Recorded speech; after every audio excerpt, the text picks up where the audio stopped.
Good morning, everyone. Welcome to Morning Coffee, which we got right here, or tea, which I don't have a second chair here today, with American Scouser. Another fine morning. Great day of footy yesterday. I mean, there were a lot of good games, a lot of close ones. So it was definitely fun to watch. And I think I was talking about it yesterday morning. It's a lot easier to kind of like sit back and watch when Liverpool already won their game and got it out of the way, as opposed to kind of like the stressful watching or more like irked watching, if you will. But definitely a good game of games. We'll probably cover mostly that. Otherwise, honestly, most of the headlines I was looking at this morning ended up being a lot of X red says this, X red says that, and it's a lot of.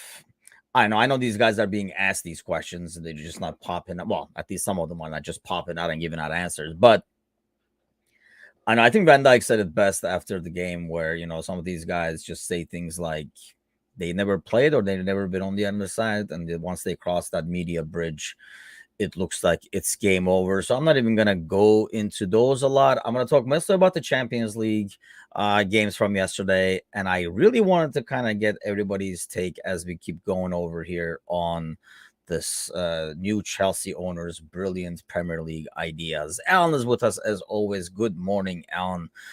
So let's take a look at the games yesterday. Like I say, a lot of good ones. Chelsea, Salzburg. Let's start with that. I guess we'll go one by one, but man, I liked Potter. It's gonna take some time to kind of build a dislike for him as the Chelsea manager, but um, I don't know. It's kind of like hard to expect huge changes in a first game. Um, they still are missing something up top. It just feels like when Chelsea attacks, they just don't have like an identity or a plan. And Aubameyang, he's did he help that or did he actually make it worse? It almost feels like this system right now would have suited Werner more, who played a pretty decent game yesterday and created a lot of chances, and back to himself, watching him play against Real yesterday. So it's going to be interesting to see what Potter does over there. I really loved Brighton play. So I don't have a question in terms of him getting that team to play better. But like I say, always the question is when you go from a mid-tier team, which he has made Brighton a regular mid-tier team, which I think is a success within itself for a team like recently promoted. Usually you have that battle, and Brighton basically established themselves as like a regular top 10 team thanks to Potter. So it's going to be interesting to see how Brighton keeps going and see how Chelsea changes. The challenge more, like I was saying, to for Potter is being able to manage egos, playing time, and stuff like that. Having a guy like Chilwell being cool with sitting behind Cucurella, a lot of things like that. It just becomes a different kind of management when you go to these top teams with a loaded talents. With guys who are used to regularly playing, who play for their national team, you know, used to being a regular player, suddenly becoming a rotation player does not suit well with everyone. City, Dortmund, a couple of things to take away from that one. One, we better get freaking this Bellingham kid in January and seal the deal. Would really, really worry if he hits the market in summer that we would go for it. I have a bad feeling that we would say, well, this is the max we set up. If it's gonna go higher than that, we're not gonna be interested.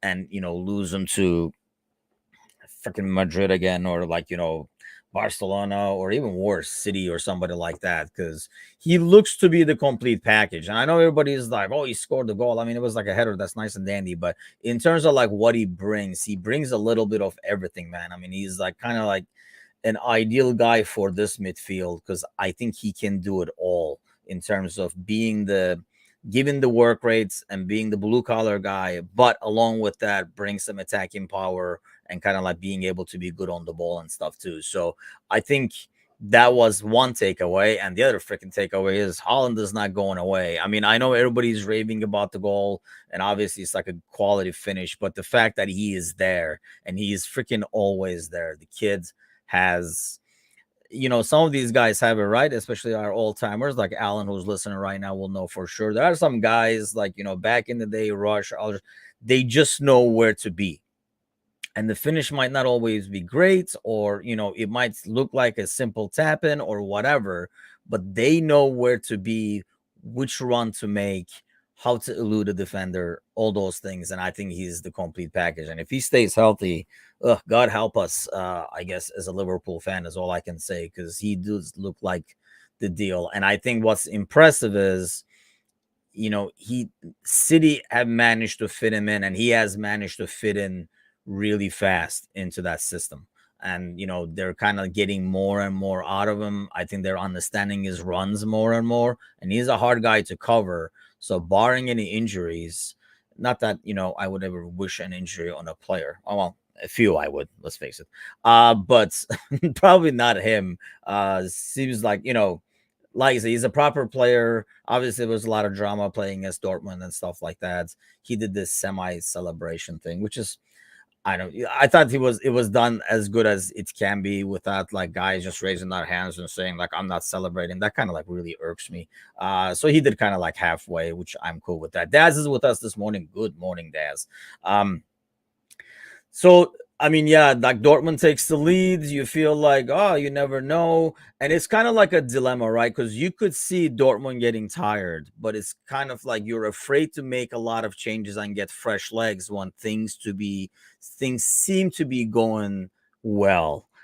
And that's what Dortmund did. They did not make the changes because they were like, let's keep going. Let's not mess with anything. It's going good. Because, it's one of those deals where if he makes the changes and City makes the comeback, then it's like, well, you should have never changed anybody because it was going smooth. You kind of like fiddled around with it too much.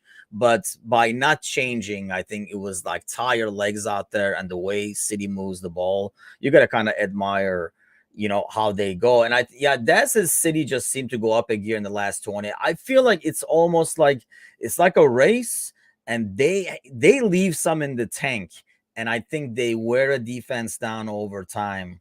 As a defender in the past, I can tell you, and honest, like we see this in like American football and stuff, right? Like a team that can run very well but keeps trying throughout the game eventually wears that defensive line, and the last quarter they're running all over the place, because as defense gets tired, it's harder to, your mind gets tired, your legs get tired, and the way City move the ball is really hard to keep up with. And I agree, I think they know, and that's why they never panic. And you got to kind of admire that. You can hate it at the same time, I guess, but you got to kind of admire the fact that they know that as well. Like, even how many times they have freaking done this now where we thought they're out and they will find a way to come back, because they keep going at it and knowing the opposing team, regardless of how well they defend, they can't keep it up as well as City can keep up what they're doing. It's a lot easier to attack than defend. In terms of energy spent, yeah, you're making runs and stuff, but as a defender, it's a lot more tiring mentally, because you got to react to what the other guy is doing, as opposed to an attacker, you're just making runs to deceive the other side, or according to your game plan. So over time, a defense, like I say, mentally especially, can really wear down. And a team like that, when you got a guy like Holland and you got all that quality on the field, I mean, that Cancelo ball is like ridiculous. So when you have that quality in the ball, it only takes like a split second lack of focus or losing your guy, and City makes you pay. So as annoying as it is, you got to give it to them. They know how to win, and they win again. I mean, really, even if they didn't in that group, you feel like they're going to be going through either way.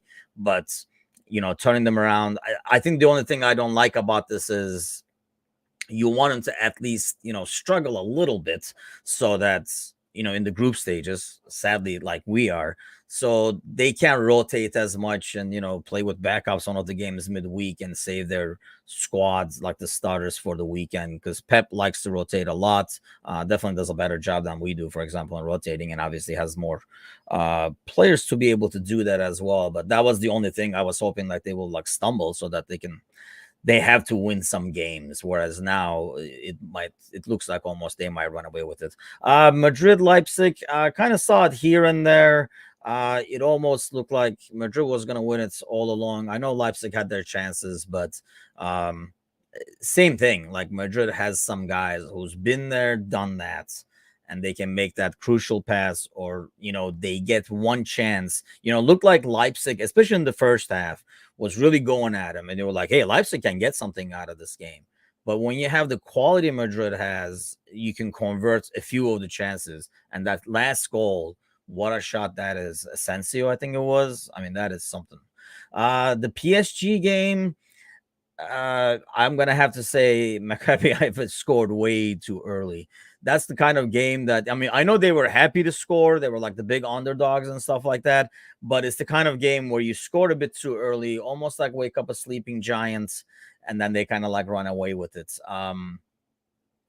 So it almost looked like at any given moment PSG can score, and it's kind of like what we were talking with City. They got so much quality out there and so much to defend against that it's really hard to do over a long period of time. I thought Maccabi Haifa put a good fight for being like a huge underdog, but yeah, you kind of always watching it where like, well, PSG is gonna score, and like kind of almost like never doubted it the entire second half.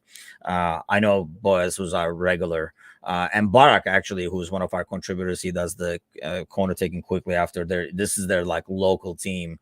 So I know, like Barak was mentioning, even scoring a goal against PSG is like a huge thing for a team like that. You saw the atmosphere, how much it meant to people, and those guys appreciated what their team did despite the score. So that's definitely like nice to see. So Juventus, Benfica, man, what a mess Juventus is. And when they scored early, it looked like, there you go, after that weekend disaster, which wasn't really their disaster. It was more like a VAR disaster than anything else. But when you see that, you feel like, okay, they're gonna take it out on Benfica. But to Benfica's credit, they play really well and they come back and win it. So that puts Juventus in a tricky spot over there. In our group, I talked about this yesterday morning. I really didn't care as much about that score, and I kind of knew Napoli was going to be the one to win that. And obviously they did. So McGregor, I think, saved 85 penalties during that game, but he almost saved like the last one too. I mean, it was like a re-kick and all that kind of stuff, but Napoli's good. I mean, they are good. So that's going to be a tough game at Anfield when we are home. I mean, we made them look really freaking good, but I think they're already a good team. I mean, we were miserable, which obviously helps their cause, but it just looked like they were. I mean, they're solid. They got talents all over the place. I really like how they do their interplay and stuff like that. Alan says, Taman Hostar left fuming as Italians are awarded 3 penalties. I mean, if you slide all over the place like Rangers was doing, you're going to give up penalties. I don't think any of those penalties were. And I was watching the games through Galazzo, which is a cool experience because if you ignore all social media, because it is coming like a minute or so behind, it's cool to watch. Because when Alan came on the Discord channel and said McGregor saved 2 penalties back to back, on my end, none of the penalties were taken yet. So I thought you were psychic, Alan. But the commentators were like very pro Rangers to the point where they were like, oh, I don't see a penalty there. I'm like, really? Because the guy slid into a guy, did not even touch the ball. It's a clear penalty. I thought every single one were like that were given were penalties. The rule where the guy comes in early as a repeat, we were talking about in the Discord channel. Maybe I'm too old not remembering it, or I'm too old. This rule changed, but I didn't understand the re-kick. Didn't it used to be like an indirect kick if somebody came in the box first and was the first to touch the ball? Let the old guys over here chime in because the younger guys probably won't only know the new rule. But I thought that used to be the rule. So when it was like a total retake, I was like, really? Why are we doing this again? And then he saves it again. And then obviously the third one he almost saved as well, but didn't want to go through. Milan Zagreb, Milan looked like in control of that one throughout. Did not get to see a whole lot of it, but just looking at the stats afterwards, they kind of like made easy work of that. The Celtic game was really odd and really spoiled my bets, I have to say, because I thought Shakhtar Donetsk would be able to win that. Really, it's amazing that Celtic did not win that game. I mean, they had so many freaking clear chances, and not being able to capitalize and only come back with 1 point has to be demoralizing because they really dominated it overall. So that was kind of like it like I thought Shakhtar would win that one, especially after how they play. I really like they have that like really fast attacking old goal kind of a style, especially when they're home. So they're kind of fun to watch. So I was watching mostly that game yesterday, out of the early games, and yeah, I mean Celtic had so many freaking chances because that attacking style that Shakhtar has does leave them. It's a team that is like tries to outscore you every time. So they left so much space behind. Anytime Celtic got the ball, it looked like they could just create something with a couple of passes. So many chances, and they just could not convert. So that's like a shocker, really. Celtic has to be disappointed with that because that looked like it was going to be an easy 3 points at one stage. Until Shakhtar tied the game, they had that spell for 5-10 minutes where they could have scored again. But when they did not, the rest of the game, especially the second half, it was like Celtic was in control and they really should have scored. Leverkusen, after the Madrid, that was the day before. We talked about that yesterday. So good day. I mean, like I say, just because most games were like really close and did not get kind of like sealed until like very late in the game. So it was fun watching, especially since Liverpool won the day before. So main thing I wanted to talk about today, I want to take, whoever's listening right now, live viewers' comments on this, is the new Chelsea owner talking about. I definitely saw the all-star game concept. Ian is with us. Good morning. Good morning, Ian. Ian is back in the US, I think, as well. So he's back in action, back in the new lands. But I definitely saw the one where he talks about the all-star game. Like, why isn't there an all-star game and stuff like that? And yeah, so Ellen like brings. So let's talk about the All Star thing game first. Then I saw another quote, and I have not still confirmed this about him counting people like Mo and De Bruyne as like Chelsea academy players. So I don't know if that's a true quote or not. If somebody knows who's listening right now, please let me know.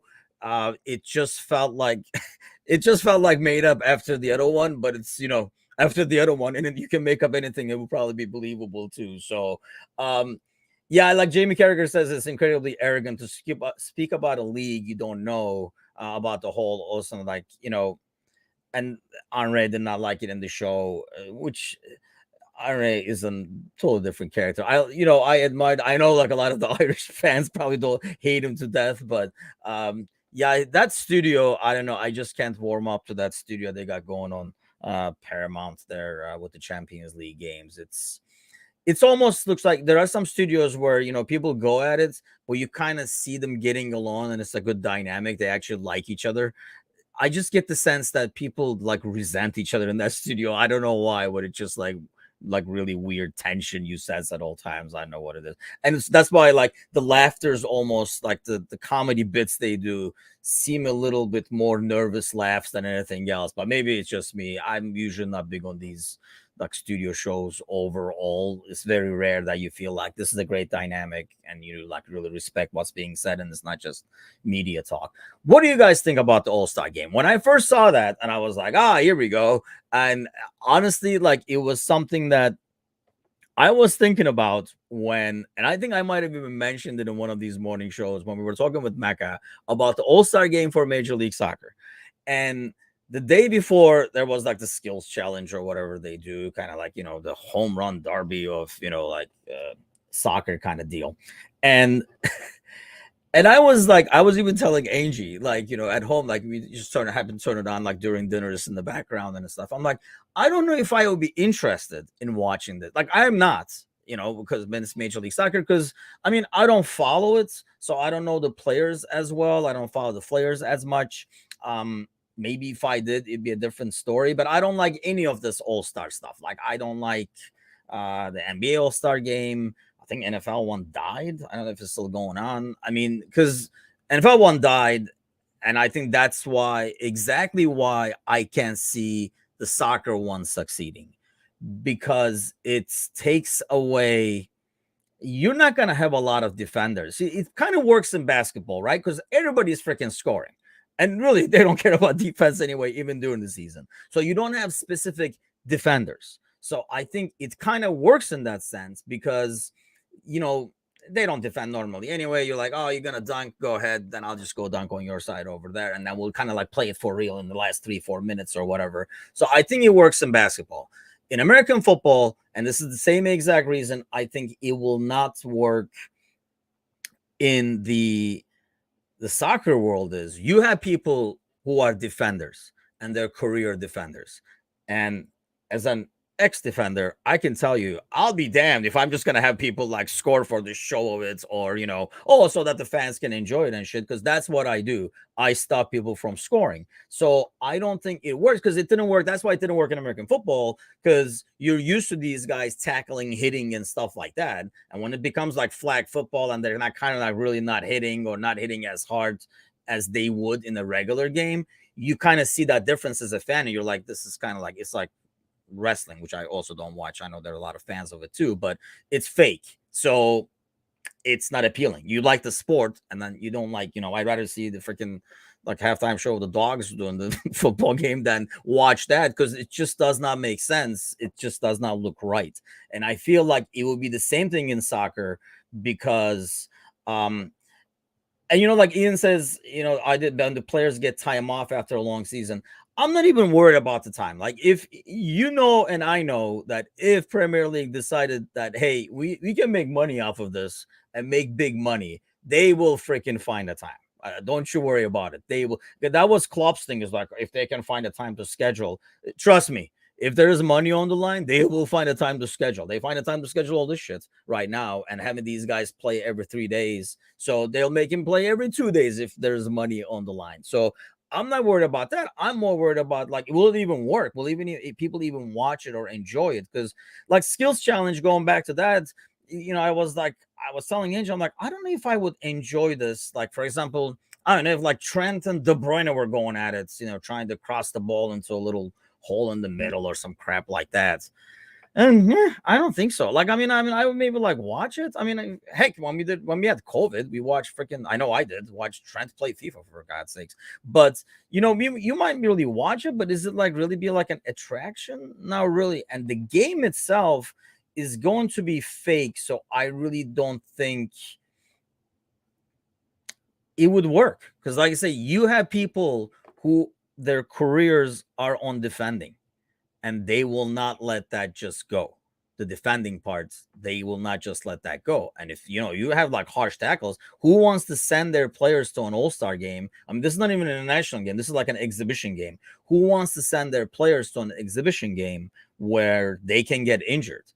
Right? I mean, because then there has to be some money for those clubs sending their players too. He was talking about this pyramid scheme, like, like the pyramid, getting like these bottom like teams more money and stuff. Okay, well, these guys from the all-star team are going to go from the top teams. Not to mention, I think the soccer culture is built a lot on rivalries. And I know, sports over here think they have rivalries, and there's a select few, but there's a lot more, I feel like, in soccer, maybe because of the history. There's a lot more actual rivalries. So watering that down and having all the London guys play together, just, I don't know, it just does not sound right? But I'll tell you guys this. When I heard that first, I laughed. And I was like, oh, this is going to go on forever, because here's an American coming in and be like, what we do over there, and then just like trying to pass it on. But part of me said, I can see this shit happening in 10 years. I hate to say it, but I can see this shit happening in 10 years. Once somebody in FIFA is going to watch that, you're like, what? We could maybe have like a Asia versus Europe or something, and they're just, I can see this happening. I'm telling you, not anytime soon. But I can see it happening. Ian says it will be like a preseason friendly, no tackling and boring. I mean, honestly, even then, there is some tackling. I know there's not as harsh tackling, because almost like both teams are in agreement that nobody wants to get hurt in this thing. But like I say, I just can't see a defender playing that game even half-ass properly when you can't really go in and commit to a tackle. And no defender out there wants to look like an ass for the entertainment factor, because this is, like I said, this is what they do. This is not like basketball where you can do things on both ends. And, like I say, half of them don't defend anyway in regular games. So, but, like, you're like, oh, you dunk on me, I dunk on you. Ha, ha, ha, high five. We made money. fans enjoying it, blah blah blah, and then just go home. You can't do that in soccer because like if you're a defender, I don't know, if you're Van Dyke, you're not gonna want, you're not gonna not tackle somebody or go into a ball hard and shoulder somebody off the ball for the entertainment factor. Because I mean, this, like I said, this is what you do. This is your career. This is your reputation. I just don't see it. The timing issue, like I say, I know it looks like there's no way. Look at the calendar. I'm telling you guys, if there's money involved, they will find the time. They will find a week to put that in there. Alan says Brandon Rogers could manage the Northern team. Not that we're bashing Brandon Rogers in this morning coffee show, but yeah, that would be another actually funny thing is like who's gonna manage these teams, and it's like North versus South, and he like just spewed that out over there. It's just I don't know. If somebody can kind of confirm the second code, which I think is worse than the first code. This other one is like, oh, I was just like thinking out loud. You can say that, but the other one where if he really counted Mo and De Bruyne as like Chelsea's youth team, like how they develop players and stuff like that. Yeah, that's almost scary. And this is why some people should not have this much money because then he bought something he didn't even know what the hell he was buying. I mean, I know either way, if Chelsea had no youth team, it's still a good investment to buy a Premier League team. But like buying a team and thinking, oh, and look at all these stars we're bringing up or something like that, without not realizing, actually, those are the guys that you said were no good. And then they came back and showed the world that they were like top, 5, top 10 players that you let basically go away thinking they're not good enough. If anything, looks worse on Chelsea, not good, but definitely not freaking youth team for De Bruyne and Mo and players like that. But yeah, it's going to be interesting. I was going to ask like the guys to kind of like touch up on it on tonight's podcast too. We're going to have Maka. Speaking of Maka, right? Where is Maka? He'll be up here tonight. He'll be on Thursday's night's live podcast along with Jamie and David Rice. David is back in action. They'll be talking about, I'm sure they'll be talking about the Ajax game, some of these Champions League games and stuff. No game to preview because we're not going to be playing forever. So it's going to be interesting to see what happens over these next 2 weeks. This is like a really worthless national break too, because I mean, everybody's just waiting for the World Cup at this point. So, I mean, I know they might need it or the coaches might think they need it. Maybe and this is why I think this all-star thing is going to happen at one point. If I told you guys 10 years ago there's going to be a World Cup, well, I'm sure they can do it in winter. How many of you guys would comment right now saying there's no way in hell already with the games and stuff, right? But when there's money involved, when people are taking envelopes, they will freaking find time. They will shift the whole goddamn world around to get that money in. And that's what they did, didn't they? We have a freaking World Cup in winter where games are on top of each other. And I'd be like really interested to see how it turns out towards the end of the season in terms of like the health of players, how many people are injured and stuff like that. And you could actually argue that for a World Cup, this is better because usually, how many times does it happen where some player gets injured in March and April and stuff, and you don't get to see them? They don't get to play in the World Cup. So at least they were playing in the World Cup more than likely, and probably get injured because of the World Cup early on in the second part of the season and not be able to finish the league and stuff. But yeah, I know you guys are, like Ian and Alan are mostly worried about timing of it. They will find a time, people, for the money. They will find a time. That's my biggest fear when I heard that was, man, somebody's going to be like, you know what? 200 million, you say, from like a 2-day thing, I guess, in like an all-star game and things. But I don't know. Let's hope not. I mean, like I say, I just gave you a bunch of other reasons why I don't think it won't work. And we've seen what happens with the Pro Bowl in NFL, and it has not worked. So I think in that sense, that's my hope. Let's carry that over. Let's look at the NFL model instead of the freaking Major League Baseball model and say it's not going to work because the game does not suit an all-star thing. I know Major League Soccer thing tries, because if they don't do it, people are going to be like, that's no real sport. You don't even have an all-star game. But so they throw that thing in there trying to get, and I know it's a league that's trying to get out there, win more fans. And this is more like having like one big ass fan fest kind of deal. So I can see that. but not with the Premier League, who does not need to increase any awareness or attention for the most part. They're already banking and making their money as a top league in the world right now. Why mess with that? But will things be different in 10 years when somebody, I know, like Heineken comes and says, you know how much we'll pay for this? They'll be like, North versus South it is. And then there'll be another one that says Europe versus South America and stuff like that. And then, yeah, it will go on and on and on. That's what scares me. I mean, it sounding like an old fart, but the game is becoming more and more money, whether we like it or not. Premier League is probably way behind. And that's the thing. I think Europe is way behind in terms of sucking every dollar out of a sport compared to US. And that's why these American owners are getting over there. They're like, oh, you guys could make so much more money out of this. You should see what we do over there, kind of a deal. And that's what I'm afraid of. And perhaps this is why a lot of fans in England, especially, are always skeptical and worried about American owners. But I mean, money is going to come from somewhere, right? And eventually it's all going to be money. I mean, it already is. These guys are getting ridiculous money, wages. So it has to be paid somehow. Not only that, I mean, in terms of owners, what is your alternative? If you're not giving, I mean, there's not a lot of rich dudes left unless they have some oil money, which comes with a lot of shadiness and human rights things attached to it. But nobody seems to care about that as much somehow.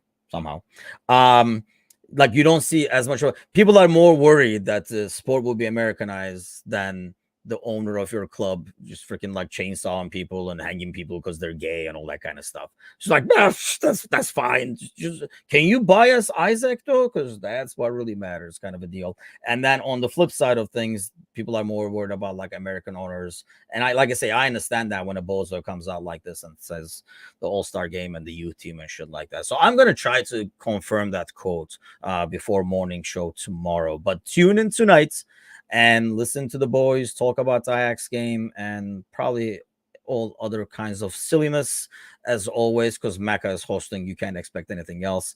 Probably have like a bowl of potatoes with him tonight for the broadcast. So have a great rest of your day.